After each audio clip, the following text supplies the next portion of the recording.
ebitanda nange ng'omuntu bwe nagenda mu ddwaliro ne neegomba ne ntulayooko ku bitanda ddala eby'abazungu nange nendeetako wano naye ekinnuma sipiika nti ebitanda ebyo bye naleeta amakula bakulu bwe batandikidde private ward era abagamba nogamba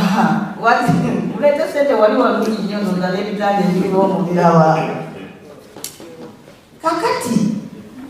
nze nawaayo ebitanda ebyo nga mpa ddwaliro lya gavumenti ekitanda ekirungi bwekiti ekigula obukadde obuwera 8 banjagala n'omuntu wemukono akisoleko naye awulire naye katufe tunasakira tutya eddwaliro naye nga siryaffe atera buvunanyizibwa bwammwe ab'ebyobufuzi okubeera nti musaka mukola ki musaka gwe gumu ku muki lobbying is one of your cardinal